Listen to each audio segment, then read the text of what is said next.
Good morning. This is Avraham Shira for the Chabura of Nahar Shalom. This morning we're going to continue with Likutei Moharan Tinyana, the second section, the sixth paragraph of the seventh Torah. This is a continuation of some of the ideas we had last week on Erev Pesach concerning the true leader and the nature of transcendental versus immanent intellect.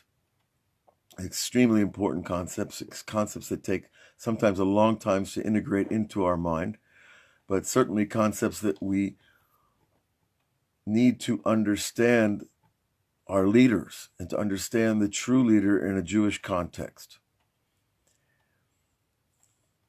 So we're going to begin in the middle of the paragraph, and we have this idea of the transcendent mind that we have yet to integrate into our present consciousness, and that each time we give over what we know, we make room to receive something new. And this goes true for every person wherever they are on the ladder. And of course, the person at the top of the ladder, we learned last time also that he is in a time above time in his consciousness. He's going to explain that further, and we are about halfway down the second paragraph of the sixth chapter. And above all these levels are the transcendent mindset of the wise man of the generation. And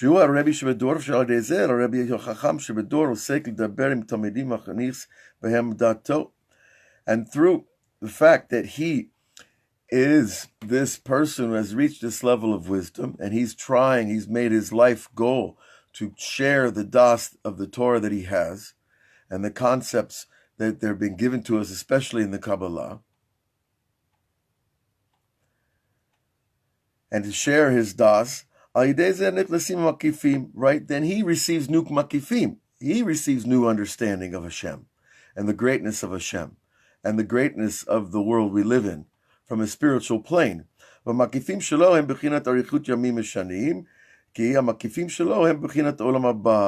his concept of time is above time. They're an aspect of a view of the world to come. And the Rebbe gives them the name long days and long years, which we've discussed can mean many things. But here it really means a place above the concepts of day, the concepts of years, the concepts of age. When you go to heaven, you're not old or you're not young. You just are, because you're above time. And when a person passes away and leaves his body, he loses his connection to time. The soul is above those ideas of measuring the spinning and the turning of planets and moons and stars, etc., which is where all time is rooted in.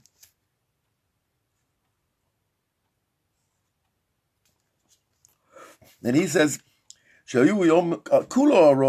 one long day, which means that there is no time in his conception of reality.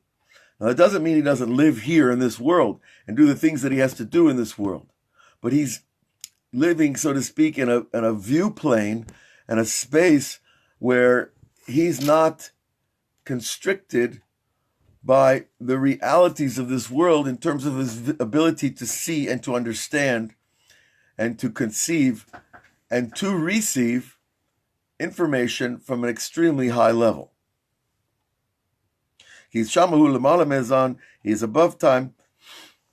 Now, this is an interesting statement. Ki kol hazman shel kol ha'olam hu kulo, ma sheyeh hu kulo ein ve'efes neged yom echad. Because all history and human concept, all that was and all that will be, is still nothing, he says, compared to one day, this one long day. So it really is a huge leap in consciousness to go from this world of time, of being in it, and above it, because there is this taste, if you will, this sense of I'm not part of this world at all. I'm in it. I have to do things here, but I'm not coming from here. And this wise man of the generation, as the Rebbe calls him, and there can be more than one, it is not singular. There is a Hachamador, but there are different ways to define that concept. But nonetheless, it can be more than one person. Afilu neged rega had shel olam haba. It's nothing compared to a moment in the world to come, shekulo aroch, one day that's totally long. V'sham ein shum zman, ki hem bechinat lamala men hazman. He repeats the idea above time. And we learned also that these ideas of his comprehension and his understanding above time, they are measured in days and years, and this goes along with what we learned, that the rabbis have been given the power to set the times to make Rosh Chodesh, because when the Sanhedrin would sit and decide when Rosh Chodesh would be based on the witnesses of the new moon, they would then fix the festivals for that month, or whatever they might have been, and then from knowing the festivals and so forth, they would be able to establish the calendar for the entire year.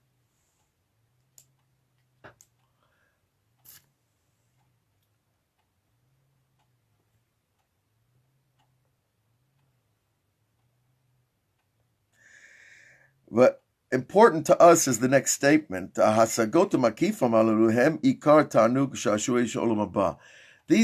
idea of being above time isn't just an intellectual concept.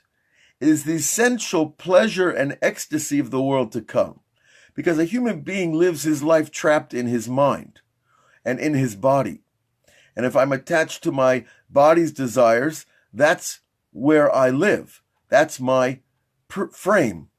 Now, sometimes a person is above the desires of his body, God willing, and his new frame or his new attachment is his thoughts or his feelings. Each has a certain level. But here we're talking about true pleasure and joy. Ecstasy is when a human soul leaves the physical plane of its constrictions, whatever the constrictions are. And he says, this is the essential pleasure that a soul receives when it goes to the world to come. All things being in good shape, If a person has to take a little detour through hell for 11 months and receive the cleansing that's given over there, we don't call that the Ikar Tanug pleasure of the world to come. But we should understand the idea of true pleasure. We should understand, at least even if we haven't tasted it ourselves, and we can taste it, because I remember the day that we left, school, the last day of school was the greatest day of school. Now that's, of course, a very low example, but still, or you can imagine a person who's been in prison for a long time, and the day they get out of prison, and they have something to look forward to. That's a great pleasure too. And then there's the pleasure of having a dream where you leave your body and you're able to transcend the physical plane altogether by being in a dream. And if it's a lucid dream and you have consciousness that you're dreaming, it's another level altogether, because it's like you're suddenly in a spaceship of your own mind. So that's another level of leaving the constrictions of the body and the mind. But here we're entering the mind of all reality, of all time, of all history, of all events, and we're entering a place where very, very human beings are able to go. And the Rebbe says, "Ashri mish zocheh lehasigam," and fortunate is the person who's able to receive this level, which tells us that it's not just restricted for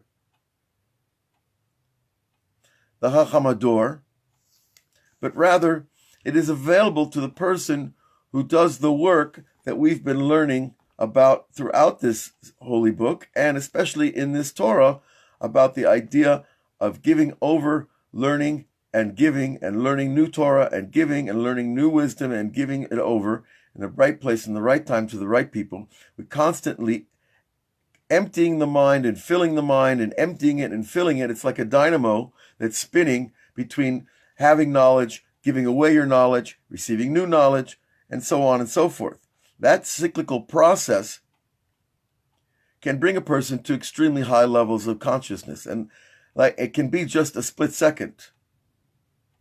And in that split second, you see that this entire world is a world of energy that has vibration, but our souls are from a place of a higher vibration. And therefore, we're able to be here and yet transcend to a higher level. So this time above time, though, the Rebbe assigns chiefly to the leader of the generation. Now, this Torah is dealt chiefly with the ideas of the leader of the generation, who he is, what his work is. Right, we learned about Moses, that his work was to settle the world with knowledge, to share the knowledge of the Torah to everyone, to bring about true human beings into the world and to habitate the planet. And the idea of Moses as the true leader, at one at the same time, it can give us hope, and yet we can also feel a little bit of despair, because where's there another Moses? People always ask me, when you learn this Torah, they say, well, where's the true leader of the generation now?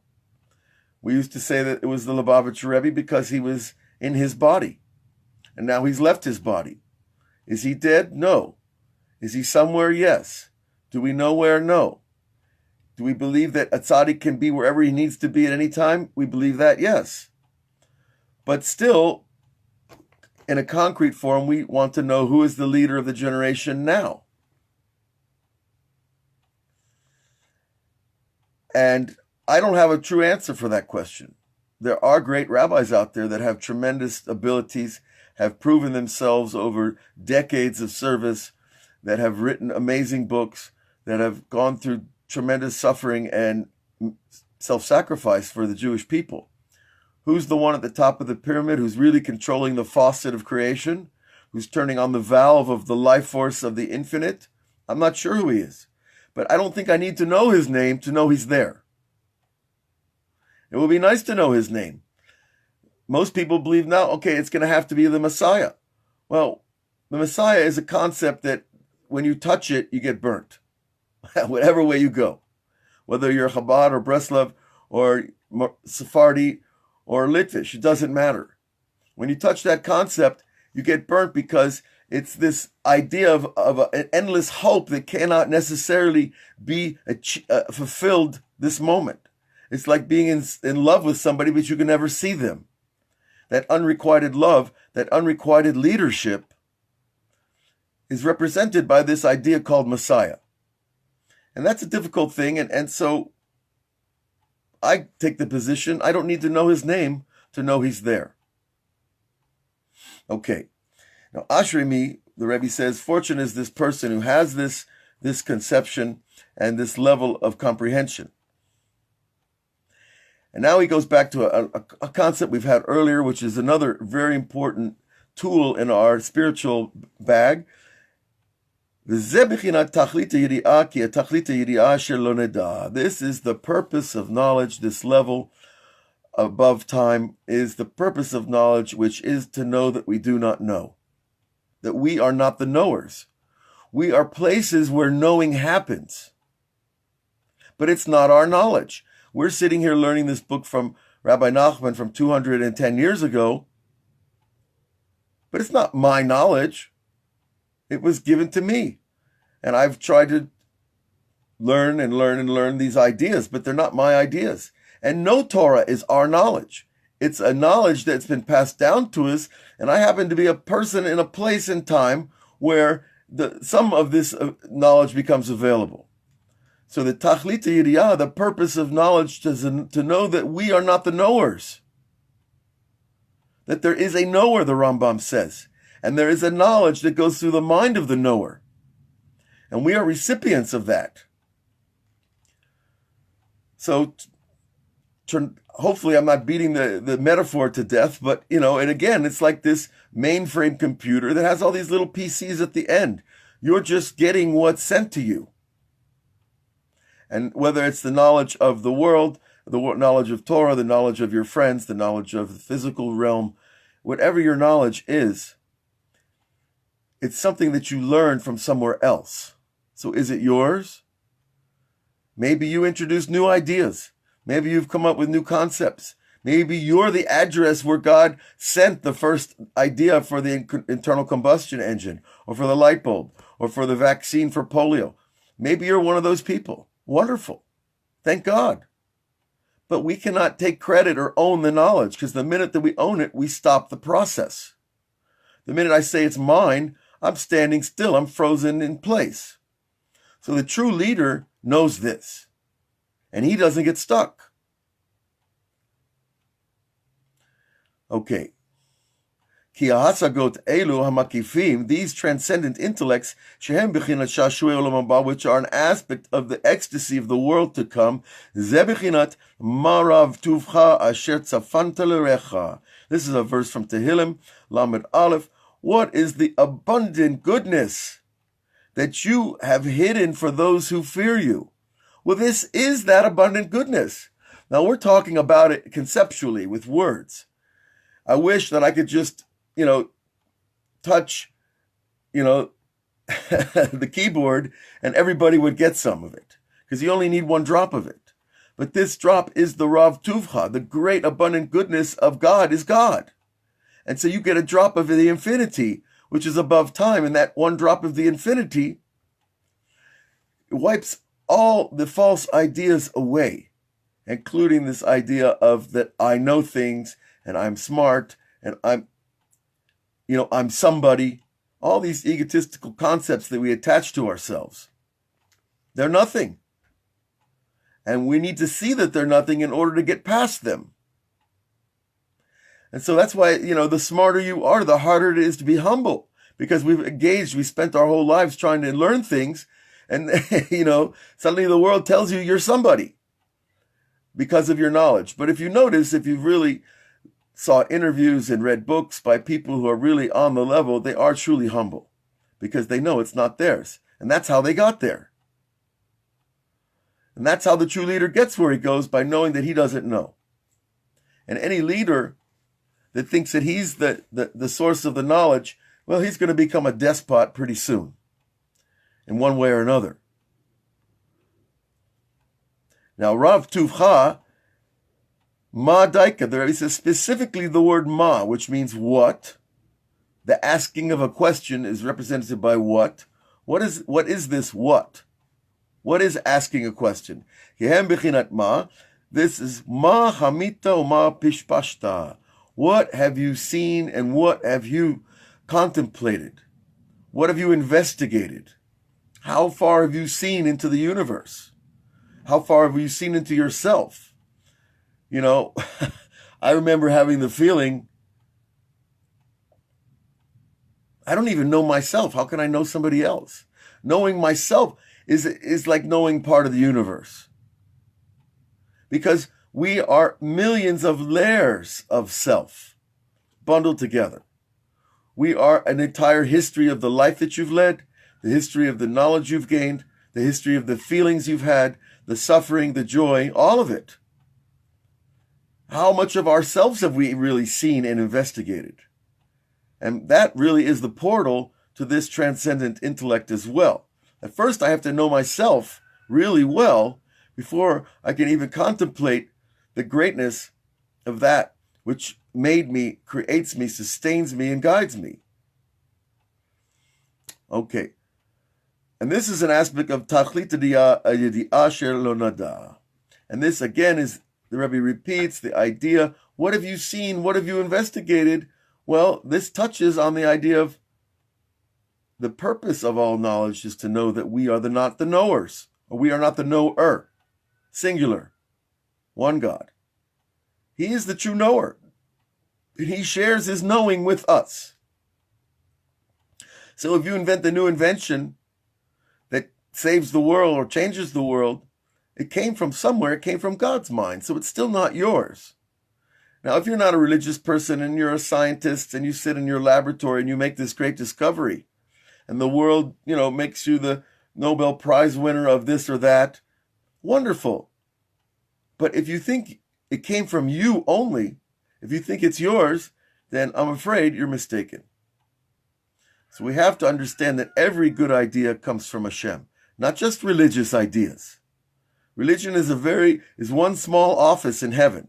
There's many offices up there. And religion is, of course, an important one to us because it helps us, it guides us, it keeps us on the road to get to this understanding, to get to this sense of freedom that we're all after. To be free already from these bodies and these desires and these things that deceive us. To be free from my narrow frame. Right? The mortal coil, as Shakespeare called it. It's interesting he calls it a coil because that isn't one of the models, the physical models that we use to describe the pathway. Okay. So we go further and we go back to the idea of this leader. Zeh bechinat shefa keter. This is the idea of the life force of the crown. There are 10 sefirot in your soul, 10 energy realms, and the top one, the transcendent one, is compared to the crown. And this idea of the crown emits life force into the lower sefirot of the soul. And, of course, the lower sefirot of the entire universe. So this shefa keter, ki keter hu bechinat makif. Keter, of course, is this transcendent understanding that we've spoken of. So each time you get the new knowledge that you didn't have before, you're getting a new crown. But it's going inside your mind so that you can conceive and perceive in different ways. And this is the idea of the verse. It says in Shoftim, Kitru et Binyamin. They crowned Binyamin. Now, Binyamin here is referring to the entire tribe of Binyamin, not necessarily the son of Yaakov Binyamin, but he was crowned, and the crown that he received, of course, part of it is connected to the fact that he was the youngest son of Rachel Imenu, who was Jacob's main wife, the one that he thought he was marrying before Lavan got into the picture. And Yosef, a tzaddik, his older brother, also received a crown of kingship, where in Egypt. So the idea of kingship passing down through generations is a Jewish idea.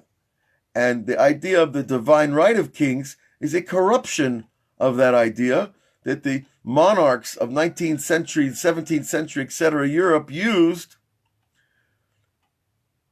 to justify their own kingship. Okay, fine. You won the war, so now you claim yourself king, and then, you killed the most people. Wonderful. Is that Jewish kingship? I'm sorry. It's not. Jewish kingship comes from the genealogical inheritance given by God to the different people, different tribes at different times. Now we know the tribe of Yehuda. Judah is the tribe where kingship has been assigned forever. That's why we always refer to the Messiah as this king from the tribe of Judah. But we do have this concept of the king, the Jewish king who is outside the land, which comes from, of course, Yosef. And we see here that Binyamin, the tribe of Binyamin, is also connected to it. Now, King Saul, was also from the tribe of Binyamin. But he was a king that was chosen by God because the people forced his hand. In other words, the people said, we want a king like all the kings of the world, because essentially we want someone to round up an army to fight for us, because we're terrified of our neighbors. And this is really what the king's first and foremost job is and why he's king, because he's able to field an army and go out and defeat the enemy and save the people. So the idea of kingship has an overlap between the Jewish concept and the non-Jewish concept. But unfortunately, that concept has been abused to become a tool for theft and mass destruction. But regardless, we understand that kingship is a necessary rule, function in society, and it is one that can be elevated or can be degraded. But that's where the idea of Jewish leadership evolves. From this idea of somebody taking responsibility to field an army and go out and to protect the people from marauding tribes and hordes that existed in the biblical times. And I'm afraid they're out there today. And if we don't think they're out there today, then we've already swallowed the pill. If you don't think there are tribes that are attacking the true kingship, then we haven't learned enough Kabbalah, enough Hasidut, and we've probably swallowed the pill of democracy. Now, I believe in aspects of democracy, and democracy is another of the evolutionary chain of human governmental systems, human-designed governmental systems, from feudalism to imperialism to communism to socialism to democracy. All of them are human-defined and designed systems of government. And that's where a leader nowadays derives his power. The Prime Minister of Israel derives his power because there's a vote and people say they want him. But we know how that can be monkeyed with, and we know how that can be twisted and shifted and transformed and made into something that it's not supposed to be. And that happens in democracies all over the world, as we've seen over and over through history. But nonetheless, the true idea of leadership comes from the idea of what the Rebbe is saying here, the person who is able to give over his knowledge, to receive new divine knowledge, to guide people back to God, to guide people to their true selves. Because that's really what we need. We don't need politicians. We need guides to tell us, turn here, don't turn there, go straight, don't pass go, collect your $200. That the true leader is the one who's interested in where we get to, not in his own position. He's already gotten where he needs to get. So I think it's very important, especially nowadays, because we see that there is a thing called, jihad. And jihad is essentially a global concept of feudal attack, right? That old tribes would attack other tribes. Muhammad came along and said, well, we're going to use religion to attack people. We're going to use religion as a sword to take power. So the feudal concept of small kings ruling their people through the sword, and Islam has become that on a global scale. And this is what jihad really is, my friends. And, there's a concept called anarchy and white supremacy. And I hate to put the word white on it because I think the idea of supremacy, it's a lot more than white. There's supremacy in a lot of people's minds. The communists had the idea of supremacy too. When Lenin first sold the idea to the Russian people, along with a few of his other friends. And the idea of supremacy in the Vatican obviously was in play from the beginning of Christianity, when Constantine decided that Christianity was going to follow this idea of the story of JC as the Messiah, and using that as a concept to sell to the people. And so supremacy, whether it's white or black or Christian or Muslim, is still at the root of it. It's power. Now, if you disagree, you're allowed to disagree. But if you disagree, we would hope that you have an argument that holds water against what we've been talking about. Because the true leader, the leader that the Rebbe is defining for us, is a person who is not seeking power. It's a person who already knows there's a power and who humbles himself to that power. Now, if a true leader stood up in America, maybe there'd be less murders in synagogues and churches around the world. And maybe somebody would be able to stand up to the jihad. Let's pray. Let's pray that someone like that exists. Because if it doesn't happen, I'm afraid there's going to be more mosques than churches pretty soon. And of course, the Jews are a tiny minority wherever they go. It's funny how they always get wrapped up in there somehow. And, of course, our condolences go out to the people of Poway, California. And just as they did when the people in Pittsburgh were suffering and mourning for their losses. And we cannot forget these things. And we have to understand them not as a context for blame, not as a context to say, oh, it's the white supremacist, it's some crazy guy who busted a fuse and went out and tried to shoot up a synagogue. It's a lot more than that, because it takes place in a context where it's allowed to, where it can. And that is the corruption of democracy. Democracy is not supposed to be a place where freedom of speech means anybody can shoot anybody because they disagree with them. Now, we know that that's true, and any politician will tell you that's true, but why isn't anybody standing up and doing something about it? What do you do? What does a person do if you're afraid to go to synagogue? Because you don't know if your synagogue is going to be the next one that's marked. Well, if you're a leader, you can do things. You can change policies. I'm not going to go into the policy level because I'm not a politician and I'm not a designated leader. Maybe of my family if I'm lucky on a good day. But really, folks, if we sit into the pool of blame, we're never going to get out. Oh, it's them, it's them, it's them, it's them. But that's not the real direction. The direction is, where are the leaders? Where are the leaders? Where are the true people that are voted into office, or they take office? It doesn't really matter how they get to office if they know how to respond. And so far, nobody's responding to jihad, in my opinion. I don't see it in a proper way. And it doesn't, and not Republican and not Democrat and not independent and not socialist or any other party. That's ridiculous. Who's standing up to jihad? The CIA, the KGB? I doubt it. And it's a painful thing, and all of us are suffering. We hear it in the news. We hear it amongst people talking. And no one knows what to do.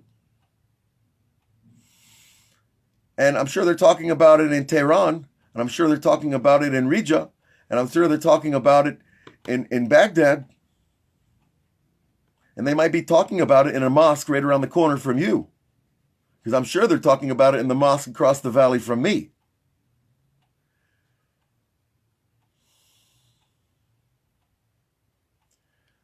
So, because of these great Torahs that are given to us by these people that sacrificed their lives for this knowledge, at least we're able to discuss it in a context that gives understanding. The understanding that we are in a transition period for humanity, a global transition, a political transition, an economic one, and certainly a spiritual one. So when you're in transition, you know what they say, don't do anything drastic. Don't get married when you're in transition, like we used to say. Don't get married when you're on vacation. Don't get married when you get out of jail. Don't get married when you're clean, recovery, etc. All right. How are we doing on time? Well, that's a good question, isn't it? Because really all of us want a taste of that time above time. And when you get a taste of that, wow, life changes. Life becomes a different thing entirely. And suddenly we realize that there really is this transcendent knowledge, this transcendent intellect that holds the entire thing together. And we live inside his mind. And we call it a his because it is giving to us. But it's really an it, because it is both male and female. So we don't have to stress too much the gender specifics of God. But it's important to understand the dichotomies of the male-female construction of the universe. All right. A new paragraph. Paragraph 7 tells us, the wise man who merits to these transcendent intellects, right? The idea of the Keter. And the Keter is an interesting thing. The sphere of Keter is above the head. It means it's not yet entered the mind. And it's also something that is given to you. You cannot put the crown on your head and be king. It doesn't matter what kingship you're from. The crown has to be put on your head by the people who you are serving. And in this case, the crown is put on the head of the wise man of the generation by Hashem through these transcendental intellects where he can see above time and space, and he can see you in 1 second and tell you, check your mezuzahs, check your tefillin. He can tell you, I'm sorry, you're not really a Kohen, your mom lied to you. He can tell you, you come from this place in the spiritual realm, and this is what you need to fix. Because he has these transcendent intellects, that's the true crown. And that's why the Rebbe here calls it the Shefa Keter. So we long for somebody like that. We would stand in line for days for somebody like that. But we have to pray for it. We have to beg for it, to get a leader like that. But we have to believe he's out there. Otherwise, we're really, a herd of sheep without a shepherd. But we believe he's there. He might not have entered his body yet. He might have. We don't know. And we can be okay not knowing. But we have to believe. Because without the belief, we don't access the whole system and the structure. All right. And he explains an interesting idea. This Shefa of the Keter, this life force that's coming from the crown, is called Kol, inclusiveness. Kol literally means everything, all. Allness. I don't know if that works in English, maybe. But this idea of Kol is an aspect of Ki Kol b'shamayim uva'aretz, everything in heaven and in earth. And the translation in Aramaic is De Achad b'shamayim uva'ara, that there is one in heaven and earth. God is not simply in heaven, God is on earth. He is in both places. And that's the idea of Kol, the union of heaven and earth. Ki atzadik hachacham anal, because this righteous, wise person, hu tzarich she'eh ochez b'shnehem, he has to be able to grasp heaven and earth. That means we need to be here and we need to be above. Now this is very difficult to be, believe me. It's one thing to be here. It's hard enough to be happy here. And there are people that can fly out of their bodies. They can achieve high levels of comprehension and psychic vision and distant viewing and all kinds of things. But how well do they function here? Are they able to keep the commandments? That's usually, the cutting edge of any person's spiritual ability is how he functions here. And for a Jew, that means how he functions with the mitzvot. He has to aspect and hold on to both. Ochez b'shnehem, heaven and earth. The kayem kol achad v'kol b'chinato. Every person and every person at their level. That such a person can reach to the highest intellect in the generation and have a decent conversation with them, and can also reach down to the least communicable or intelligible person in the universe. And that means he has to be able to talk to people who can't talk, and understand people who have been damaged, and people who are born with challenges that are beyond their abilities. I remember a story where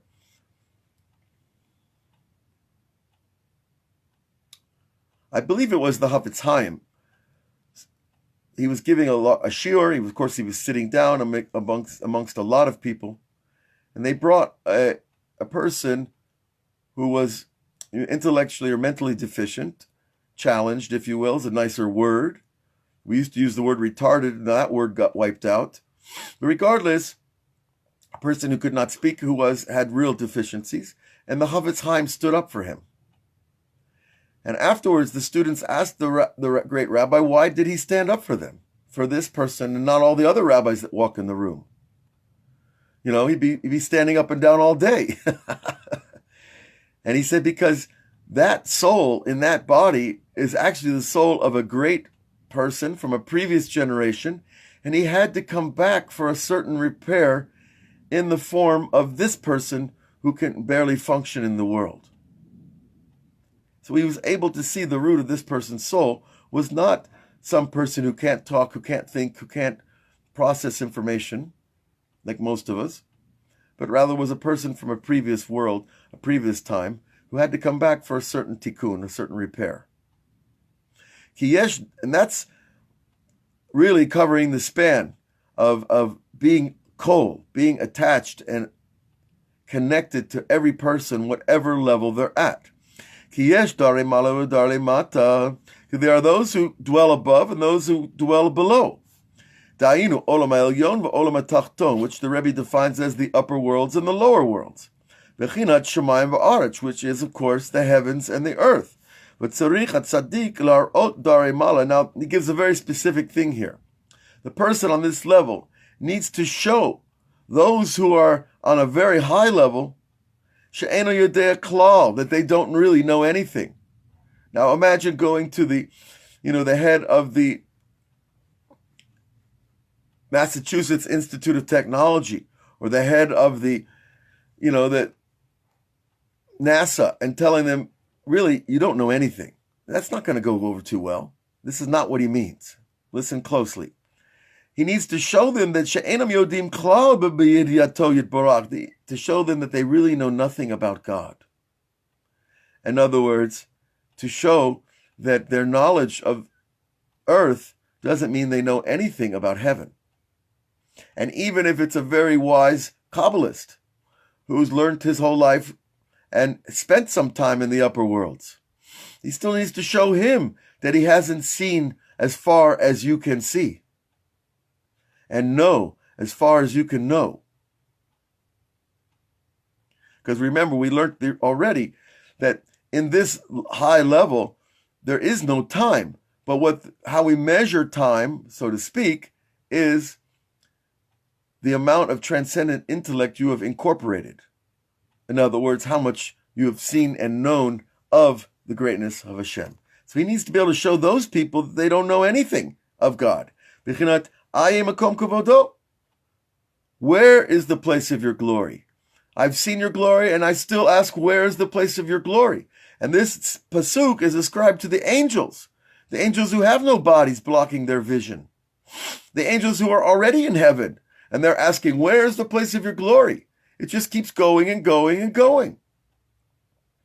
And the opposite, the hefech, this wise man of the generation also needs to be able to tzrik la'arot l'darei mata, to show the people who dwell below, at the lowest levels of intellect and functionality, sh'ad rabba malo kol ha'aretz kavodo, he needs to show them that the world is filled with his glory. That even if a person knows nothing about the Creator is right there by his side. The Creator is right there wherever we are, even what the Rebbe calls darei mata, those who dwell below, that his glory is there with him too. And these verses are from Yeshaya. Ki yesh shochne afar shehem b'nei adam munachim b'madrega tachtona. Because there are those people he calls shochne afar, which doesn't sound like a very positive title in translation. It means the dwellers of the dust. Usually in Hebrew or in biblical literature, that refers to those who are already dead. But here, I think it means the people are in the depth of materiality. The people who don't even know they don't know. The people that don't know that there's worlds beyond Rolls-Royce and Tiffany and all the other materialistic things that people spend their lives and waste their lives going after. Shehem b'nei adam amunachim b'madrigat tachtona. They are people on the lowest level. Nidmei lehem shehem rochukim me'od me'od, and they do have one piece of knowledge that they feel, wow, I really don't know God. I'm really far. Now that's already a level. But there are those who don't even know that, of course, and that's even lower. But tzaddik lo ram lakitzam, and this righteous person, his job is to wake them up and to arouse them, Bechinat Kitzu V'Rananu Shochnei Afar. Right. This is a pasuk that the rabbis used to define the revival of the dead. That the dead will wake up, Kitzu V'Rananu, and they will sing, those who dwell in the earth, in the dust. So that's used to describe the revival of the dead, and it's also used to describe here the people who are at the lowest spiritual level. And his job is to show them that God is with them, not that they're far. That they are also close to God. So wherever you are, you're close to God. He's just on the other side of the curtain of your mind. Because he fills the world with his glory, and to strengthen them and to power them, that they will not make themselves hopeless. Because this is a tendency we have, that when we feel far from Hashem, it feels so far that we give up. And that's despair. And giving up, we cannot. We cannot give up. Because actually, there is no such thing as despair. Despair is a feeling, but it's an illusion. I look at my life and I have despair. Oh my God, look what's happened to me. Look at the decisions I've made. Look what the results have been of my decisions. And even if a person is ultimately honest with himself in his life, he can still say, there's no hope for me. There's no chance. And that is not true. Because that actually flies right in the face of the idea of an infinite God. If I believe in an infinite God, I also believe that he's got to be near me no matter where I am. Up or down, in heaven or earth, or in the earth. Vehem, v'hasva shalom, that they have this despair, ki adayin hem etzel Hashem yitbarach v'krovim elav, because they are still close to God, and he is close to them. It might not feel like it, but we know feelings pass. Feelings are really little transcendental moments to get us moving. Feelings, if you really want to know, are God's way of pushing the joystick in our heart. If I feel empty, it's God saying, come find me. And if I feel angry, God says, oh, you're angry? Well, maybe you need to look at what you did, because I'm angry too. I'm hurt too. And if I'm sad, well, God is with us in our sadness. So our feelings are really the way that Hashem pushes us around the chessboard to get us in the right direction.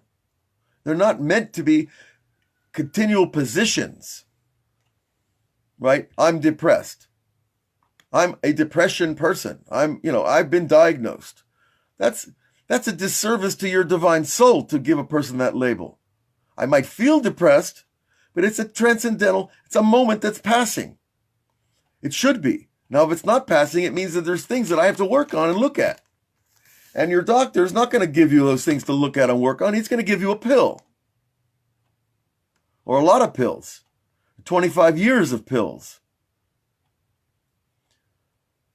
But the Rebbe wants to give us the real understanding that helps us. We don't necessarily need that. We need to deal with, why am I angry? Why am I sad? Why am I jealous? And all the other negative emotions. They're there to push us to look further.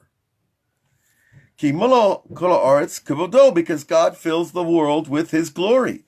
And glory is an interesting word. It translates as honor. It translates kavod as honor. It's rooted or centered in the heart.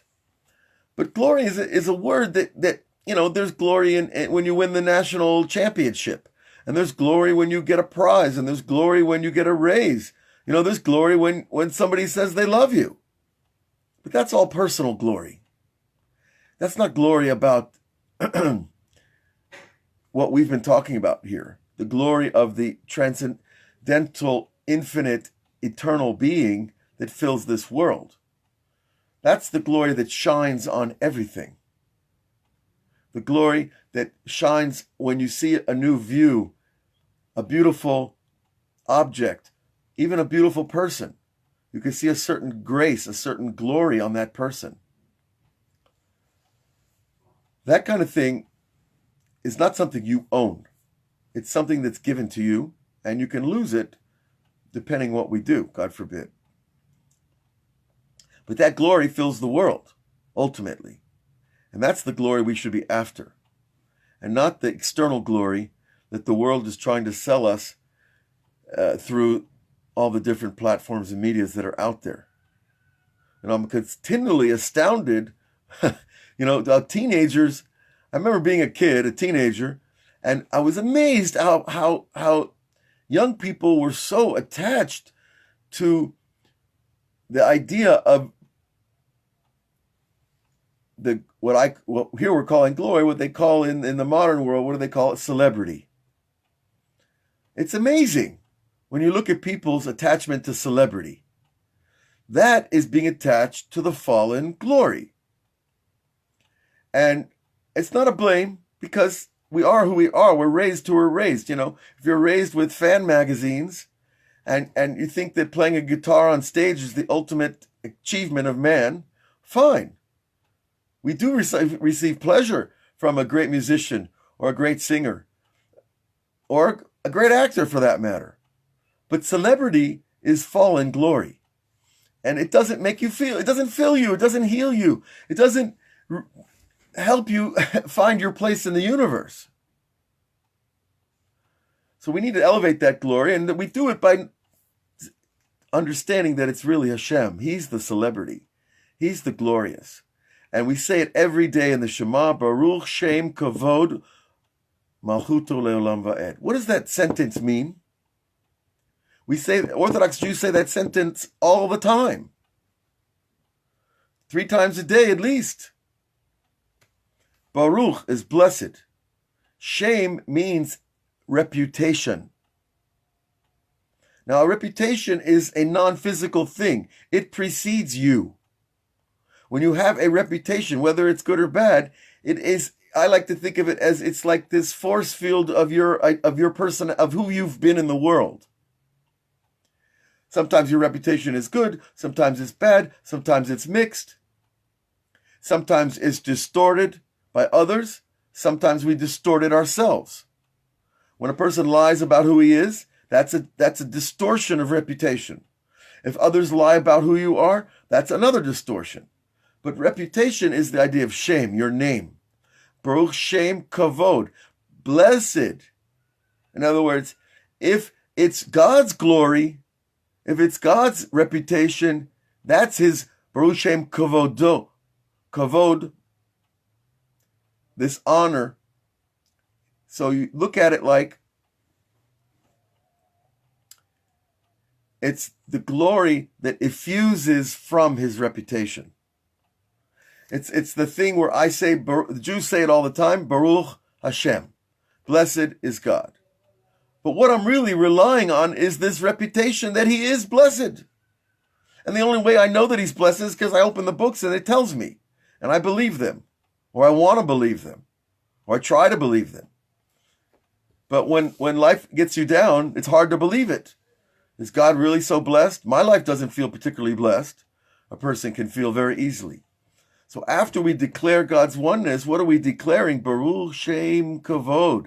Blessed is the reputation of his glory, that I'm relying on his reputation, that there is this glory, even if I don't see it right now, because I'm Dari Mata, I'm in the earth, I'm in the dust.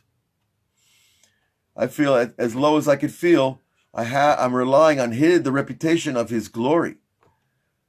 And what glory? Specifically the glory that he is the king, Malchuto, his kingship, that he is running the show. So we're relying on a more specific reputation, the reputation of that there is glory in the way he runs the world. And the last aspect of it is that it's forever, Leolam Va'ed, and forever and forever. And you could sit here all day saying forever, you still have not touched forever. Right? It's one of those concepts that we like to think about it, but you can't, how far can you go in the concept? All right, so I think these are wonderful teachings that the Rebbe has given us, that we can rely on the glory, his reputation, his kingship, that all these things are bound together in one beautiful verse. And we say it all the time. But let's try to get to the moment of just understanding what we're saying. that when I say that, I'm relying on his reputation. And you know what? I'll end with this. That can be the key for your own salvation, for your own elevation. Because when I put on tefillin and I try to take on the mitzvot, I'm telling the world I rely on his reputation. And you know, God looks down from heaven and says, who is this little Jew? He's relying on me in front of all of them. The world is telling him I don't exist. The world is lying to him about me through all these other religions. And he's relying on me. I have to come through for him because he's carrying my name. He's relying on my reputation, and therefore I'm going to make good on my reputation. I'm going to show him the glory of my kingship in the world, and I'm going to show him that he's not alone. I'm going to show him that he's close to us. So don't think it's just a small thing that you're doing the mitzvot because, you know, your Chabad rabbi told you how to do the mitzvot, and it's a nice thing, and it makes me feel better than the New Age church I used to go to, which is true for me. You know, I went to New Age churches when I was 18, and it seemed great.